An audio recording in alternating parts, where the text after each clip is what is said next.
नमस्कार। आप सुन रहे हैं कहानी गोल्ड। आइए दोस्तों सुनते हैं सुषमा मुनिंद्र जी की लिखी कहानी बोधिसत्व। घर पहुंचकर भी नीलम को विश्वास नहीं हो रहा था कि वह अभी अभी बीच बाजार में साहब साहिबा शोरूम के ठीक सामने जयमाला से मिलकर आ रही है। इतने वर्षों तक वह यह सोचती रही कि जयमाला अपनी मीठी सलोनी हंसी भूलकर ठट्ठी हो गई होगी, लेकिन जयमाला तो अपनी परिचित हंसी के साथ परिचित अंदाज में लगदग करती हुई मिली। कितने वर्ष, शायद 15-16 वर्ष बीत गए हैं। जयमाला आज भी वही है, सद्य प्रस्फुटित नवल पत्ते सी कोमल, चमकदार, निखरा रंग और एकदम प्राकृतिक ताजगी लिए हुए।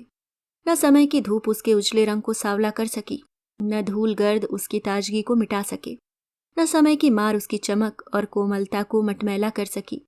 शायद इसकी प्रसन्नता ही इसके अक्षुण्ण रूप रंग का प्रमुख कारक हो। पर यह इतनी प्रसन्न कैसे रह पा रही है? और इसकी हंसी तो कहीं खो गई थी। कॉलेज के दिनों की सबसे खूबसूरत, सबसे कोमल, सबसे चूजी लड़की थी जयमाला। उसके व्यक्तित्व में कुछ ऐसा था कि लगता था वह किसी रॉयल फैमिली से है, यद्यपि ऐसा नहीं था।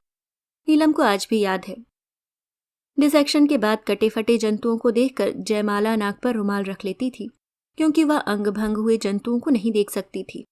उसके लिए यह सब असहनीय था। नीलम, मैं बदसूरती, गंदगी और कुरूपता सहन नहीं कर सकती। मुझे उलझन होती है। सड़क पर भीख मांगते हुए पीले बड़े बड़े दांतों और कीचड़ सनी मिचमिची आंखों वाली भिक्षुणियों को देखती हूँ तो उपकाई आती है। मैं ऐसी कुरूप होती तो सच आत्महत्या कर लेती। ये भिक्षुणियां पता नहीं किस सुख के लिए जी रही हैं। इससे तो मर जाना बेहतर है। जयमाला, जैसा तुम सोचती हो ना, उस तरह आसानी से मरा नहीं जा सकता। जो जैसा है, जिस स्थिति में है, जीने की कोशिश करता है। इसी को जिजीविषा कहते हैं। दुनिया में दुख, पीड़ा, कुरूपता ही अधिक है। जयमाला बड़े अहंकार से भ्रिकुटी को भाल पर टांग लेती। मुझे तो यह सब सोचकर झुरझुरी आती है। देह के सारे रोए खड़े हो जाते हैं।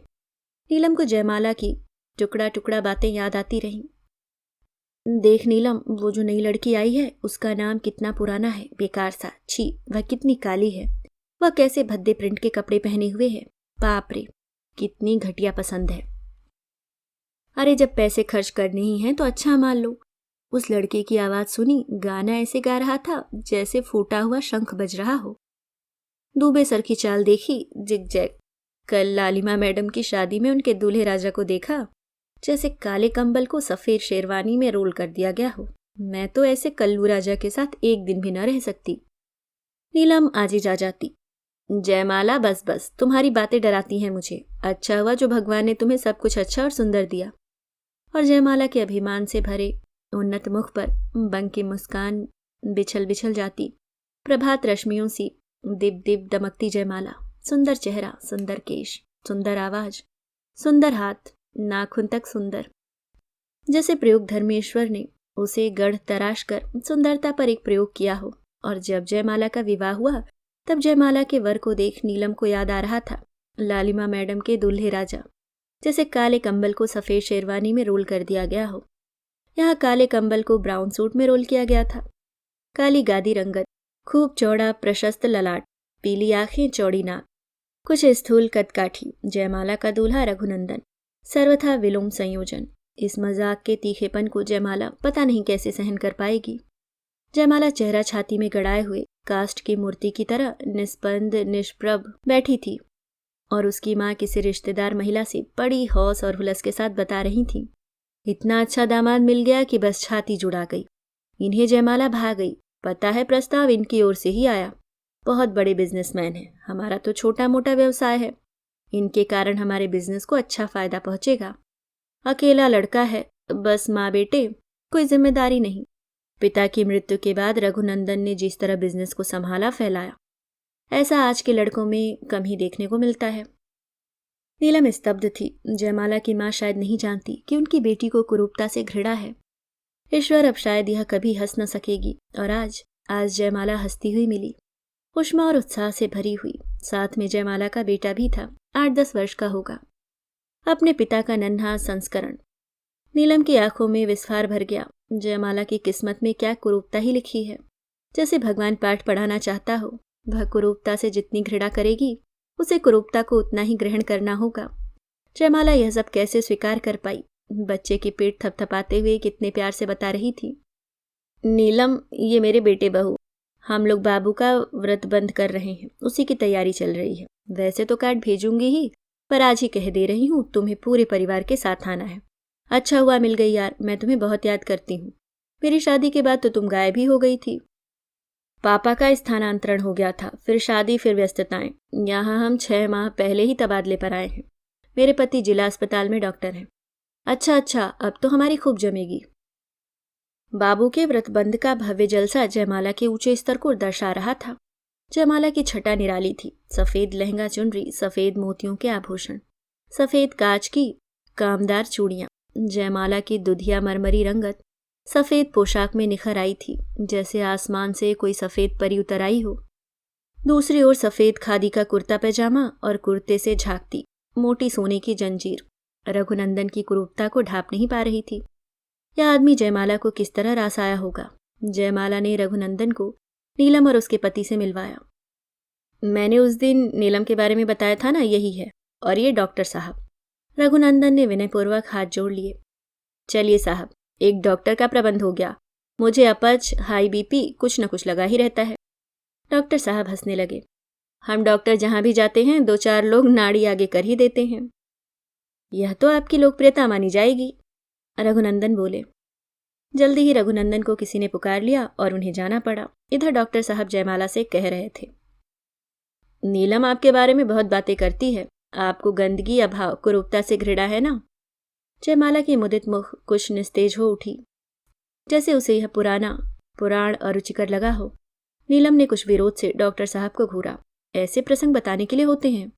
जयमाला किंचित सोचमग्न होकर बोली, वह नादान उम्र की नादान सोच थी। अब मैं जान गई हूं, वास्तविक सुंदरता आत्मा की होती है। अब मुझे कुछ भी गंदा, कुरूप, घृणास्पद नहीं लगता। नीलम विस्मित थी। जयमाला के इस आत्म परिष्कार के पीछे कोई घटना विशेष है, अथवा उम्र के बढ़ने के साथ इसमें गंभीरता और समझदारी आ गई है, या फिर सामंजस्य की जरूरत महसूस होने लगी है। चीजों को समझने पहचानने का विवेक आ गया है। नीलम चकित थी जयमाला में हुए इस गुणात्मक परिवर्तन को देखकर। विदा देते हुए जयमाला ने नीलम से फिर आने का आग्रह किया। नीलम फिर जल्दी ही जयमाला से मिलने उसके घर आई। जयमाला फुर्सत में थी। नीलम को देखकर उत्साहित हो उठी। नीलम घर की भव्यता और विशालता को देखकर चकित हो रही थी। जयमाला नीलम को अपने शयन कक्ष में ले आई। कक्ष क्या था? आधुनिक उपकरणों से सज्जित आरामगाह था। कमरे की शीतलता और ऊंचे रोशनदानों से झिर कर आता मध्यम उजास बहुत भला लग रहा था। नीलम गुदगुदे बिस्तर पर बैठ गई। तुम्हारे ठाठ तो बहुत ऊंचे हैं जयमाला। नीलम चकित भाव से कक्ष का कोना कोना निरखती परखती हुई बोली। इस पर जयमाला हंसने लगी। नीलम आज जयमाला के जीवन के बारे में जानना चाह रही थी। कहाँ से शुरू करे? जयमाला ने ही उसका भाव ताड़ लिया और कुछ औपचारिक बातों के बाद प्रसंग उठा दिया। तो नीलम, तुमने डॉक्टर साहब से मेरे बारे में खूब ढिंढोरा पीट डाला। वो सब बेवकूफियां बताने लायक थीं। बेवकूफियां बताने में मजा आता है, पर यह बताओ तुमने अपनी बेवकूफियों को सुधारा कैसे? नीलम, अब मैं उसके बारे में सोचना भी नहीं चाहती। बस समझ लो, रघुनंदन के धैर्य और विनय ने यह चमत्कार कर दिया है। कैसी भी परिस्थिति हो, ये धैर्य नहीं खोते। गजब का आत्मनियंत्रण है इनमें। कुछ ऐसे विशिष्ट गुण हैं कि अब इनकी कुरूपता की ओर मेरा ध्यान ही नहीं जाता। अब तो मैं सोचती हूँ इंसान सुंदर या बदसूरत नहीं, बल्कि अच्छा या बुरा हुआ करता है। इंसान की अच्छाई उसकी कुरूपता को ढक देती है और बुराई सुंदरता को नष्ट कर देती है। ओहो, बड़े उच्च विचार हैं। इस परिष्कृत सोच के पीछे कोई घटना विशेष है, या अब जब निभाना है तो निभाना ही पड़ेगा वाली स्थिति? मैं ठीक ठीक नहीं कह सकती कि किसी घटना ने मुझ पर प्रभाव छोड़ा होगा। कोई घटना विशेष नहीं है, बल्कि बहुत सी बातों का मेरे अवचेतन में प्रभाव पड़ता गया। हाँ, कुछ ऐसा ही हुआ। मैं जब यहाँ आई तब अपने भाग्य पर खूब रोती थी। मुझे इनकी सूरत, उपस्थिति, अस्तित्व, स्पर्श, चितवन, एहसास सबसे नफरत होती थी। ये तरह तरह से मेरी मनावन रिझावन करते और मैं कह न पाती कि मैं कुरूपता से घृणा करती हूँ और तुम दुनिया के सबसे कुरूप आदमी हो। मैं कहती नहीं थी, फिर भी उन्होंने अनुमान लगा लिया था कि मैं इनमें रुचि नहीं लेना चाहती। मुझे जिस तरह अपनी सुंदरता का बोध था, उसी तरह इन्हें अपनी कुरूपता का रहा होगा। मैं पहली बार यहाँ 8 दिन रही थी और इन्होंने मुझे इसलिए स्पर्श तक नहीं किया कि मेरी इच्छा के विरुद्ध कुछ नहीं करेंगे। तब तो मैंने बड़ा स्वतंत्र महसूस किया था, पर अब लगता है ऐसा धैर्य विरले ही दिखा सकते हैं। तुमने शादी के पहले इन्हें देखा नहीं था? नहीं, मैं इसी शहर में अपने मामा के घर शादी में आई थी। वहाँ अम्मा, मेरी सास ने मुझे देखा और यह सब रचबुन डाला। इन्होंने मुझे देखने की ज़रूरत नहीं समझी। मुझे इनकी तस्वीर दिखाई गई थी जो मुझे पसंद नहीं आई थी, पर इतने बड़े घर से प्रपोजल आया था तो मेरे माता पिताजी बौरा गए और समझाते रहे, तस्वीर ठीक नहीं आई है, लड़का अच्छा है। मुझे तब माँ पिताजी पर बहुत भरोसा था। मैं नहीं जानती थी कि वे लोग मेरे साथ ऐसा धोखा करेंगे। जयमाला कुछ देर चुप रही, फिर आगे बोली। रघुनंदन समझ चुके थे कि मैं इन्हें पसंद नहीं करती हूँ, फिर भी ये अपनी निराशा कभी प्रकट नहीं करते थे, अपनी व्यथा अम्मा से भी नहीं कहते थे। मेरी स्थिति ये थी कि इनकी सहनशीलता देखकर मैं प्रण करती कि भले मुझे ये पसंद नहीं, पर इनके अच्छे व्यवहार का लिहाज करते हुए मैं कभी उपेक्षा और तिरस्कार प्रकट नहीं होने दूंगी।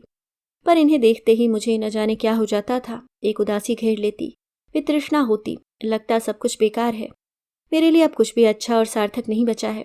इनके एहसास से ही घृणा होती। जी चाहता इस घर से कहीं भाग जाऊं, लेकिन संस्कारों की वर्जनाएं भागने न देती। लगता मेरा जीवन हर तरह से बाधित हो गया है। मैं गहरी उदासी और निराशा में पीठ फेर कर एक ओर सिकुड़ कर लेट जाती। मेरा कहीं चित्त न लगता। मैं गुमसुम रहने लगी और बीमार पड़ गई। मैं अपना स्वास्थ्य और सुंदरता खोने लगी। डॉक्टर मुझसे मेरी परेशानी की वजह पूछते, लेकिन मैं कह न पाती कि मेरी परेशानी एक ही है, रघुनंदन। अगर मैं ऐसा कहती तो डॉक्टर शायद मुझे पागल समझ लेते, क्योंकि तमाम लोगों की तरह रघुनंदन के सद्भाव, कार्यक्षमता और विनय से डॉक्टर साहब भी प्रभावित थे। और तुम? अब तो मैं भी। नीलम, इनके विनय ने मुझे हरा दिया। मैं समझ गई हूँ, असली सौंदर्य आत्मा का होता है। काश यह बोधिसत्व मुझे पहले मिल गया होता। डॉक्टर ने मुझे किसी मनोचिकित्सक को दिखाने का परामर्श दिया और तब अम्मा का धैर्य टूट गया। एक दिन मैंने उन्हें कहते पाया, रघु, मुझे तो लगता है कि पागल लड़की हमारे गले बांध दी गई है। पागल और बीमार, तभी तो घूर जैसी पड़ी रहती है। हम इसकी सुंदरता पर छले गए, अब तो सुंदरता भी नहीं रही। अम्मा की बात सुनकर ये बोले थे, ऐसा मत कहो अम्मा, जयमाला पागल नहीं है, परेशान है। डॉक्टर बीमारी समझ नहीं पा रहे हैं। मुझे जयमाला की सुंदरता की नहीं, जयमाला की चिंता है। डॉक्टर कहते हैं यही हाल रहा तो यह कहीं मर न जाए। मैं कांप गई थी नीलम। उस दिन मुझे करारा झटका लगा था। मृत्यु शब्द भय उपजा रहा था। पहली बार लगा जीवन कैसा भी हो, मर जाने से बुरा नहीं होता। मरना आसान नहीं।